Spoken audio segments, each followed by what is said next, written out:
మీరు జాబ్ చేస్తున్నారా? మీ సాలరీని డబుల్ చేసుకోవాలని అనుకుంటున్నారా? 2x యువర్ సాలరీ ఆన్లైన్ కోర్సులో జాయిన్ అవ్వండి. Hello viewers, welcome to Suman TV. ఈరోజు మనం ఇంటర్వ్యూ చేయబోయే స్పెషల్ గెస్ట్ ఎవరంటే ఆమె ఒక మహిళా శక్తి.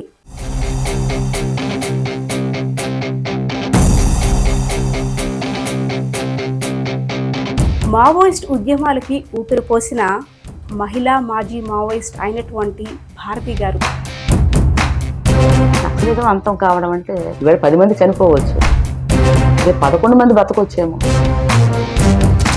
మన పని మందే, అంతే. మన ఉద్యమం మందే, మన కసి మనదే, మన పట్టుదల మందే. అంతేనా? అమ్మా భారతి గారు, నమస్తే అమ్మా. నమస్కారం. వెంపటాపు సత్యం గారి గారాల పట్టి అయినటువంటి భారతి గారి గురించి చెప్పాలంటే చాలామంది కూడా ఇప్పటికి కూడా ఫైర్ బ్రాండ్ అంటుంటారు.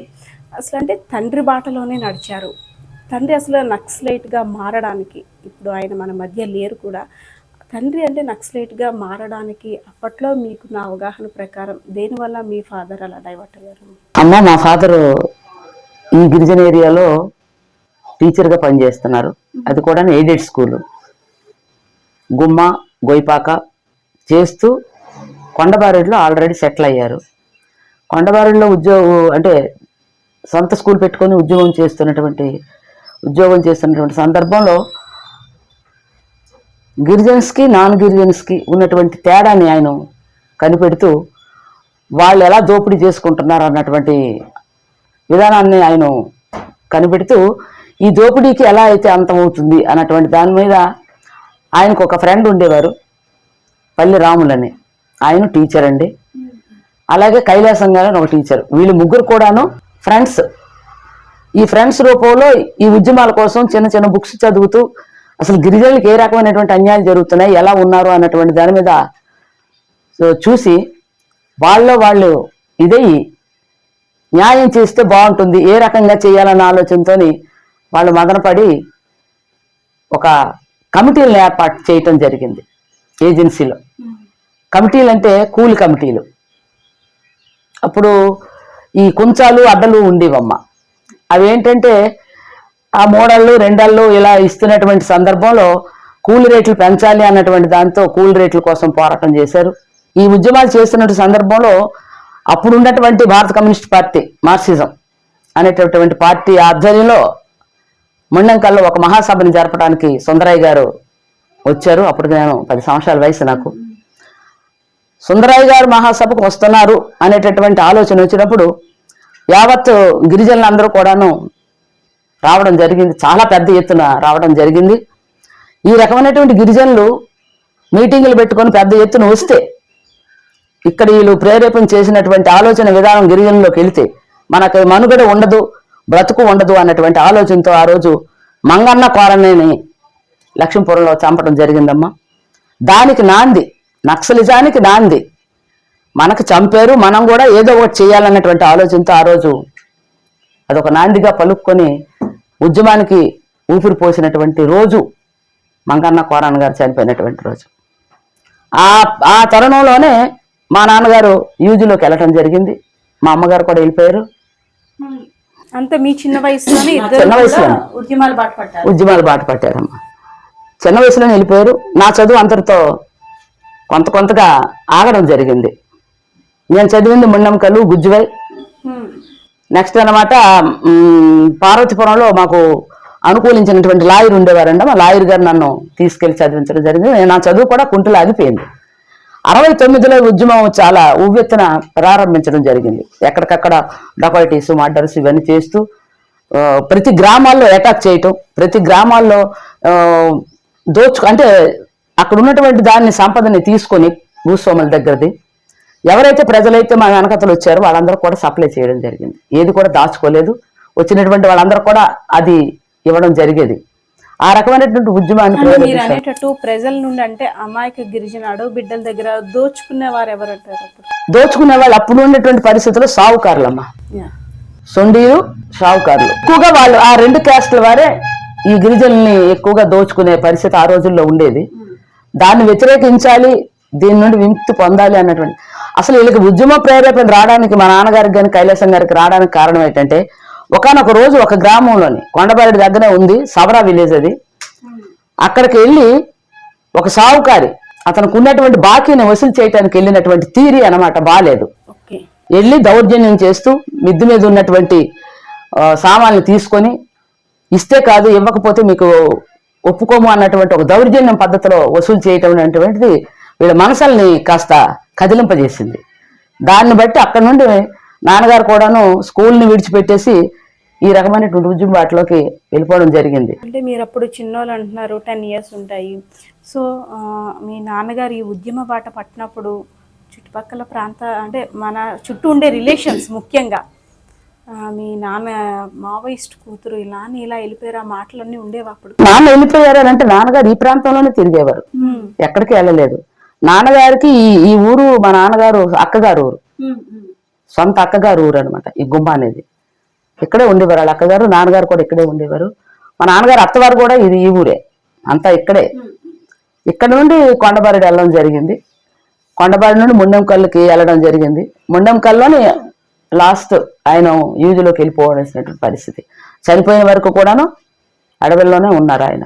మీకు ఎప్పుడు అంటే మీకు ఏ ప్రాయంలో నేను కూడా ఉద్యమ బాట పట్టాలి, నా వంతు గలాన్ని నేను వినిపించాలి, ప్రజలకు నా వంతు సేవ నేను చేయాలని మీకు ఏజ్లో అనిపించింది? అంటే నాన్న చూసే మీరు అటు డైవర్ట్ అయ్యారు, కానీ మీకంటూ ఒక సంఘటన అనిపిస్తుంది కదా ఒక ఏజ్లోని, నేను కూడా అటు వెళ్ళాలి అనేసి అని ఎప్పుడు మీకు అనిపించిందమ్మా?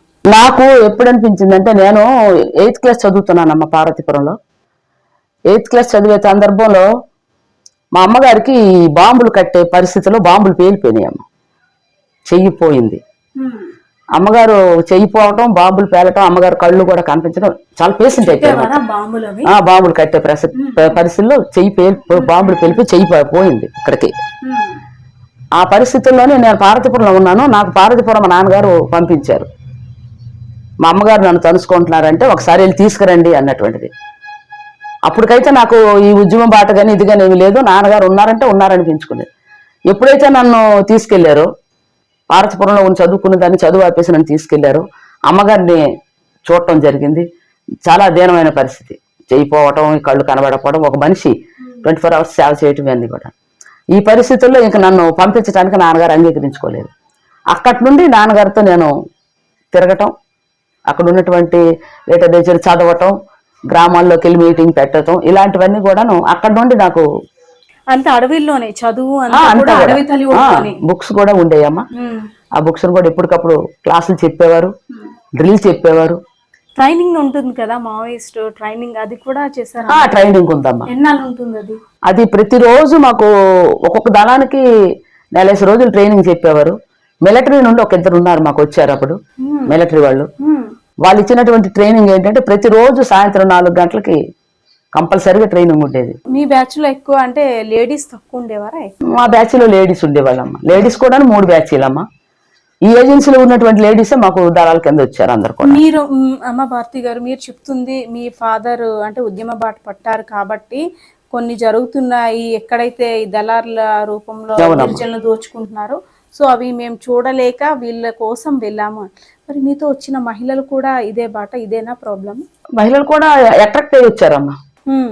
వచ్చి దళంలో కూడా మంచి యాక్టివ్ పర్సన్ చేసుకున్నారు మహిళలు కూడా. మా పల్లెల్లోకి వెళ్ళి మీరు మీ గలాన్ని వినిపిస్తుంటారు, పాటలు పాడుతుంటారు.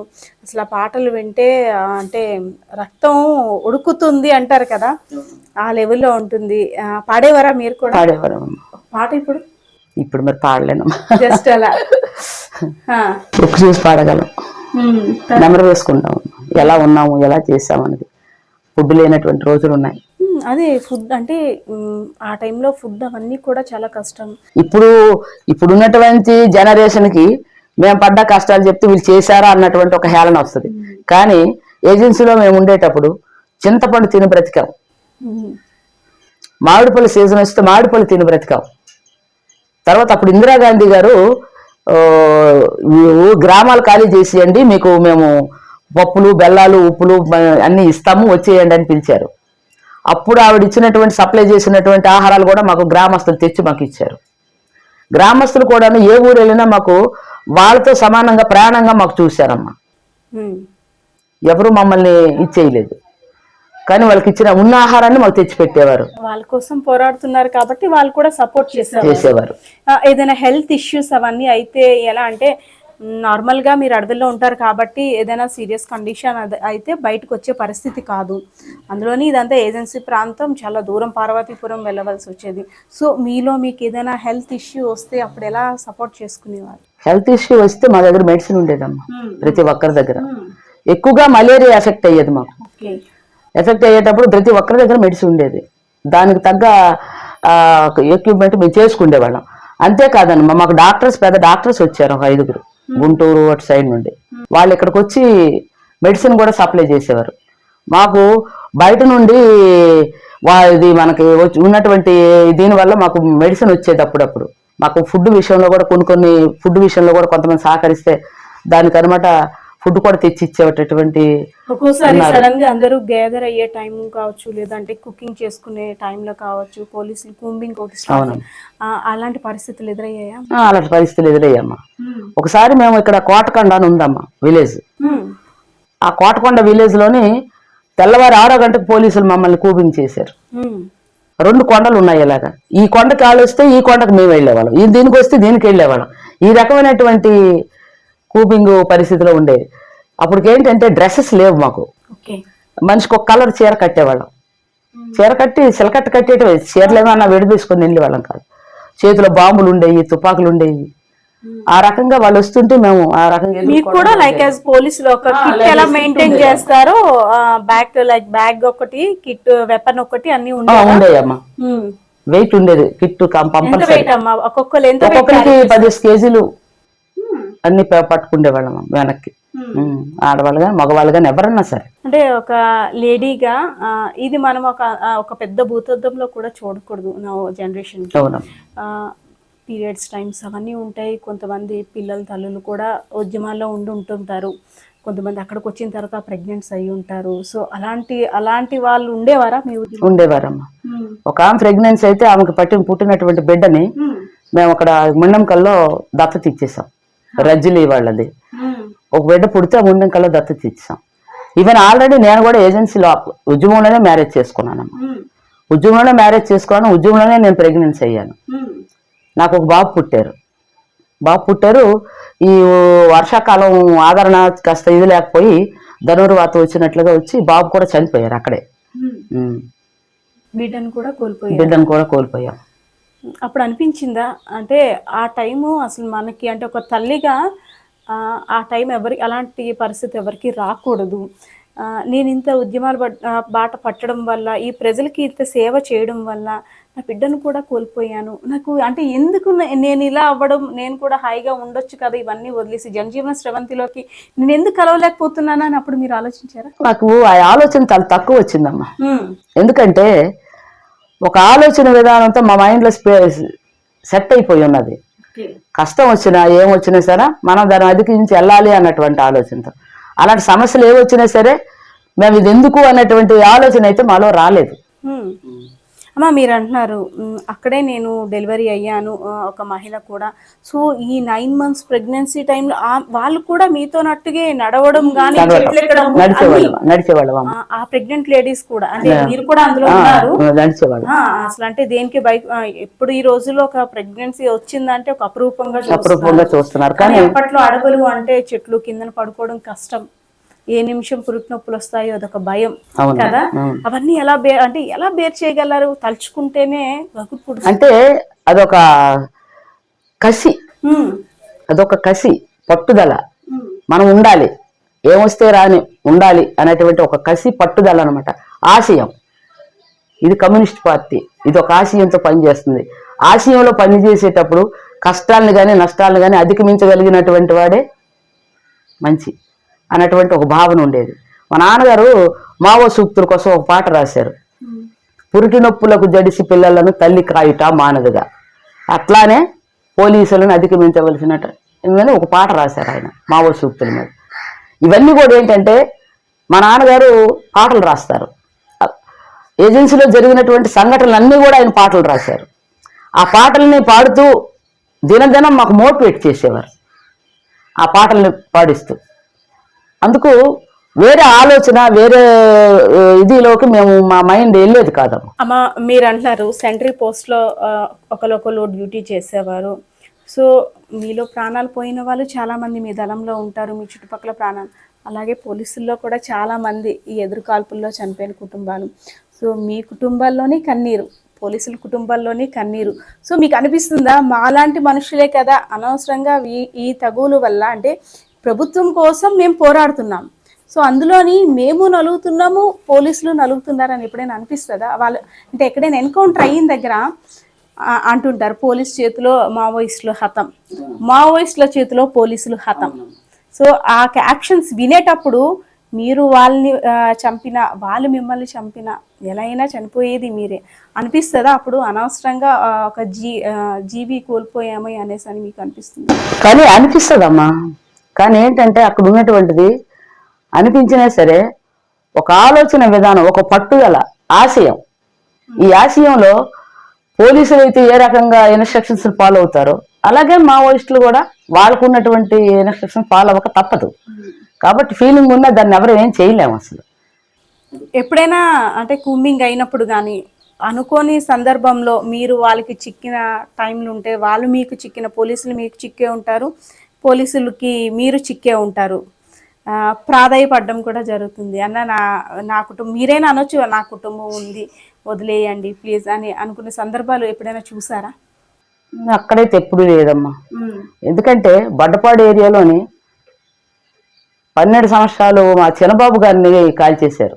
12 మందిని చెట్లు కట్టి కాల్చేశారు, ఎన్కౌంటర్ చేశారు స్టేషన్ దగ్గర. పంచాయతీకి ఫస్ట్ ఉద్యమం స్టార్టింగ్ లో పంచాయతీ కృష్ణమూర్తి గారిని కూడా అదే స్టేషన్ లో కాల్చేశారు సోంపేటలో. ఈ రకమైనటువంటి కాల్పులు వచ్చేటప్పుడు అక్కడ ఏంటంటే వాళ్ళకున్న ఆశయం వాళ్ళకి కనబడుతుంది, మాకున్నటువంటి ఆశయం మాకు కనబడుతుంది. దీంట్లో వాళ్ళ మీద మేము కనికరించటం కానీ, మా మీద వాళ్ళు కనికరించటం కానీ అక్కడ ఎవరికి రాదు, వాళ్ళకి కానీ మాకు కానీ ఆ థాట్ రాదు. అది అంటే మన పని మందే, అంతే, మన ఉద్యమం మందే, మన కసి మనదే, మన పట్టుదల మందే. అంతేనమ్మా అనిపిస్తుంది. ఓకే అమ్మా, అంటే మిమ్మల్ని, అంటే మీ పేరు అంటే ఒకప్పుడు మారు మ్రోగిపోయేది, గుమ్మ నుండి మావోయిస్ట్ భారతి. ఎన్టీ రామారావు గారు కూడా చాలాసార్లు ఆయన నోటంట మీ పేరు మిమ్మల్ని కలవాలని ఆలోచన అండ్ మీతో మాట్లాడాలి అనేసి. అసలు ఎప్పుడు కలిశారు, ఏం మాట్లాడారు, దేనికోసం, సందర్భం దేనికి వచ్చింది? నేను 1981లో సమితి ప్రెసిడెంట్ అయ్యానమ్మా. నేను జైలు నుండి వచ్చిన తర్వాత ప్రజలందరూ కోరిక మీద, ఇది ఏదో ఒక్కనేను కాదు, ప్రజలందరూ కోరిక మీద ఆ రకంగానే నన్ను ఇక్కడ సమితి ప్రెసిడెంట్ చేశారు. నేను సమితి ప్రెసిడెంట్గా ఉంటూ 81లో ఉంటూ ఆయన 82లో పార్టీ పెట్టారు. అప్పుడు హైదరాబాద్ ఎక్కువగా ఈ మీటింగ్స్ కానీ అందరూ వెళ్ళేవాళ్ళు, ఎమ్మెల్యేలు సమితి ప్రెసిడెంట్లు అందరం. ఆయన ఎప్పుడైతే పార్టీ పెట్టారు 82లో పెట్టిన తర్వాత ఆయన కొన్ని విధానాలు ప్రవేశపెట్టారు ప్రజలకి. 2 రూపాయల కిలో బియ్యం అని, తర్వాత ఆడపిల్లలకి సమాన హక్కు అని, ఈ కరణాలు నాయుళ్ళు కరణాలు తీసివేయటం అని, ఇలాంటివన్నీ కూడా ఆయన ప్రవేశపెట్టారు. ఇది ప్రజల్లో చాలా ఆలోచించవలసింది అవసరం కూడాను. ఇలాంటి అవసరమైనటువంటి ఆలోచనతో ఆయన పెట్టినప్పుడు ఆయన కలవడానికి మనకి ఏంటి అన్నది నాకు ఆలోచన వచ్చింది. నేను హైదరాబాద్లో కలిశాను. కలిసిన వెంటనే ఆయన నన్ను చాలా గౌరవించి హత్తుకున్నారు. ఆయన చనిపోయిన వరకు కూడా అలాగే చూశారు. అలాగే నాకు 83లో ఎమ్మెల్యే టికెట్ ఇచ్చారు. తర్వాత కూడా అనేక పదవుల్లో నన్ను పెట్టారు ఆయన. ఆ రకమైనటువంటి ఆలోచన విధానంతో ఉన్నారు కాబట్టి ఈయన ప్రజలకి రాష్ట్రంలో కొంతమంది వెనకబడినటువంటి వాళ్ళకి, పేదవాళ్ళకి కొన్ని మంచి అవకాశాలు వస్తాయేమో, మనం కూడా దాంట్లో కలిసి తప్పే ఉంది అన్నటువంటి ఆలోచనతో నేను ఆ రోజు తెలుగుదేశంలో కలవటం జరిగిందమ్మా. ఓకే, అంటే మీకు నేమ్స్ ఉంటాయి కదా, భారతి అలియాస్ అని పిలిచేవారు, భారతి అనే? నాకు భారతి అని పిలిచేవారమ్మా. లోపల అది ఏజెన్సీ, అదే ఉద్యమంలో మాత్రం అరుణ అని పిలిచేవారమ్మా. అరుణ.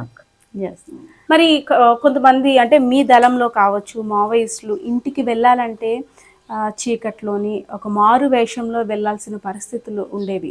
అంటే తల్లిని చూడడానికి వెళ్ళాలన్నా, బిడ్డను చూడడానికి వెళ్ళాలన్నా, భార్యని చూడడానికి వెళ్ళాలన్నా తన ఒరిజినల్ రూపంతో వెళ్ళలేని పరిస్థితులు. ఎందుకంటే పూర్తిగా నిఘా అయితే ఉంటుంది వాళ్ళ మీద పోలీసులు. సో అలా వెళ్ళేటప్పుడు ఇంట్లో పరిస్థితి, మరి వీళ్ళు అడవిలో ఉంటే ఇంట్లో మెయింటెనెన్స్ అవన్నీ ఎలా అయ్యావమ్మా? అడవిలో ఉంటే మెయింటెనెన్స్ అంటే అక్కడ ఉన్నటువంటి వాళ్ళు మెయింటెనెన్స్ వాళ్ళు చూసుకుంటున్నారు. వెళ్ళిపోయిన అబ్బాయితో మెయింటెనెన్స్ ఉంటుంది అనేటటువంటిది కాదమ్మా. ఎందుకంటే ఆయన మనస్తృప్తిగానే వీళ్ళు పంపించారు వెళ్ళిపోమని. వీళ్ళ తాలూకు మెయింటెనెన్స్ వీళ్ళు చూసుకుంటున్నారు. కానీ ఆయన ఏదో సంపాదిస్తాడనో నక్సలిజంకి వెళ్ళి ఏదో తెస్తాడని ఆలోచనతో అయితే మాత్రం వెళ్ళలేదు. ప్రజల కోసం వెళ్ళిపోయాడు. తను బ్రతుకుతాడు. బ్రతికితే గౌరవిస్తాం, చనిపోతే దండం పెడతాం అనే ఆలోచన మాత్రం కుటుంబ సభ్యుల్లో ఉండేది. అంతేగాని వాళ్ళ వల్ల ఏదో వస్తుంది తీసుకుంటాం బ్రతుకుతాం అనేటటువంటి ఏదైనా ఒక బిడ్డతోటి మెయింటైన్ అవ్వాలన్నా చేయాలన్నా ఆ బాధలు మీకు తెలుసు ఒక మహిళగా. సో మీరు అంటే మీరు వెళ్ళి అడవిలోన మీ సేఫ్ జోన్ మీరు చూసుకుంటారు, ఓకే, మీ బాధలు మీరు పడతారు. కానీ ఇంటి దగ్గర ఇటు అంటే మీ కారణంగా వీళ్ళు ఇబ్బంది పడిన రోజులు ఉన్నాయి. అలా అనేసని ఎక్కడ ఉపాధి కూడా లేని పరిస్థితులు కూడా చాలా మంది ఎదుర్కొన్నారు చాలా ఫ్యామిలీస్లో. ఎందుకంటే మావోయిస్టు భార్య, మావోయిస్టు పిల్లలు, వీళ్ళకి ఏమైనా కానీ మనం ఉద్యోగం కానీ ఏదైనా ఇచ్చినట్టయితే మనం కేసులో ఇరుక్కుంటాం. మన దగ్గరికి పోలీసులు వచ్చి ఎంక్వైరీ చేస్తుంటారు. లేదు వీళ్ళు ఇక్కడ ఉద్యోగం చేస్తున్నారంటే పోలీసులు మన మీద నిఘా పెడతారు. ఇవన్నీ చాలా భయపడి కొంతమందికి ఉపాధి ఇవ్వలేని రోజులు ఉన్నాయి. అవునా కాదా? అది వాస్తవం. ఎందుకంటే బయట వాళ్ళ కోసం నేను చెప్పను, పర్సనల్గా నాది నేనే చెప్తాను. మొదట్లో నేను ఇక్కడికి వచ్చి జైలు నుండి వచ్చిన తర్వాత కూడాను చాలా మందిలోని భారతి గారిని కలిస్తే ఏమంటారేటో, భారతి గారిని కలిస్తే ఆమె నక్సలైట్ కదా వస్తే ఏమంటారేటో, మాకు కూడా అదే ఆలోచనతో తీసుకెళ్తారేటో అనేటటువంటి ఆలోచన ఈ ఏరియాలో చాలా మందికి వచ్చింది. అది కూడా వచ్చింది. రాను రాను క్రమేప తగ్గింది. ఇప్పుడు పూర్తిగా ఇదయ్యారు. మొదట్లో మాత్రం ఆ ఆలోచన ఉంది ఇక్కడ కూడా. అలాగే కొన్ని ఫ్యామిలీస్ మీద ఎఫెక్ట్ ఉందమ్మా, ఉంది. కానీ ఫ్యామిలీస్ దానికి లొంగలేదు. మా అబ్బాయి వెళ్ళిపోయాడు, తను వెళ్ళిపోయిన దానికోసం మేమేం చేయలేం, మా బ్రతుకులు మేము బ్రతుకుతున్నాం అనేటువంటి ఒక ధైర్యంతో ఫ్యామిలీస్ కూడా చెప్పే పరిస్థితులు ఉన్నాయి. అంటే మన చుట్టూ ఉండే వాళ్ళే శత్రువులు అనడానికి ఎగ్జాంపుల్ ఏంటంటే మీరు ఇందాకలా అన్నారు, ఇన్ఫార్మర్ మేము ఉండే ప్లేస్ని వాళ్ళకి చెప్పడం వల్ల ఫైరింగ్ అయింది. సో కూంబింగ్కి వచ్చేసేవారు, మమ్మల్ని తీసుకెళ్ళిపోయేవారు, ఆన్ స్పాట్ మేము చెల్లాచెదరైపోయేవాడిని. సో కొంతమంది అంటే మీ మధ్యన ఇన్ఫార్మర్గా చేసేవాళ్ళు మీ చేతుల్లో హతమైన వాళ్ళు ఉన్నారు, వాళ్ళ చేతుల్లో పోలీసుల చేతుల్లో కూడా హతమైన వాళ్ళు ఉన్నారా లేదా? ఉన్నారమ్మా, ఉన్నారు. ఎందుకంటే ఈరోజు మా నాన్నగారు చనిపోవడానికి కారణం ఒక వ్యక్తి, ఒక ఇన్ఫార్మర్. ఆయన ఆ రోజు చనిపోకపోతే మా నాన్నగారు కలకట్టాకు పంపిస్తాం, మేము పంపించి గుండె ఆపరేషన్ చేపిస్తాం. నాన్నగారు గుండె బాగలేదు, మొత్తం కన్నాలు అయిపోయింది. ఆ రోజు అక్కడ ఉంటారనే సంగతి మా దీంట్లోనే ఉన్నవాడే. ఆయన ఎందుకు వచ్చాడో తెలీదు. గ్రామస్తుడు కదా, గ్రామస్తుని ఆహ్వానిద్దామన్న ఉద్దేశంతో ఉన్నాం. ఆయన ఏం పెట్టుకున్నాడో మనసులో గ్రెడ్డి మనకు తెలీదు. నేను ఎట్టి పరిస్థితిలో పట్టిస్తాను అనేటటువంటి ఆలోచనతో వెళ్ళి తీసుకొచ్చి ఇచ్చేసాడు. అయితే ఆ తన్ను కూడా మేము విడిచిపెట్టలేదు. ఎందుకంటే మాకు ఉద్యమానికి ఎవరైనా సరే స్వయంగా వచ్చి హాని చేసినటువంటి వాళ్ళు ఎవరిని కూడా మేము విడిచిపెట్టలేకపోవడానికి కారణం ఏంటంటే మేము చేసింది 10 మంది కోసం. మీరు ఒక వ్యక్తి కోసం మీరు ఆలోచించి మమ్మల్ని హింస పెడుతున్నారు. అలాంటప్పుడు మేము చేయడంలో తప్పేముంది ఆ ఆలోచనతోనే చాలామందిని కూడా మేము కూడా ఇన్ఫార్మర్స్ని అతను చేయటం కూడా జరిగింది. అంటే చాలా కష్టపడి చదివి డాక్టర్లు అయ్యి దాక్కుని తిరిగే పరిస్థితి వచ్చింది అనే ఆలోచన వాళ్ళకి ఎప్పుడు వచ్చేది లేదు. వాళ్ళు డాక్టర్స్, ఎంబీబీఎస్ డాక్టర్స్, చాలా పెద్ద డాక్టర్స్ నిర్దాక్షిణ్యంగా చంపేశారు వాళ్ళని. డాక్టర్స్ కూడా. డాక్టర్ మల్లికార్జునరావు అంటే సోంపేట సైడ్, ఆయన గుంటూరు అతనితో ఇక్కడ ఉద్యమంలో తిరుగుతున్న టైంలో ఒకరోజు అటాక్ ఇస్తే తుపాకులకి గురి అయిపోయాడు ఆయన, పెద్ద డాక్టర్. మావోయిస్టుల మృతదేహాలు వస్తున్నాయి అనేసి అంటే ఊరంతా కూడా ఒక రకంగా చూపులు, జాలి అనేది లేకుండా మావోయిస్టు మృతదేహాలు వస్తున్నాయి అనే వింతగా చూపులు ఉన్నాయా? ఒరిస్సాలో ఒక ఘటన జరిగిందమ్మా. రాయగఢ్లో డెడ్ బాడీస్ పోస్ట్ మార్టం చేశారు.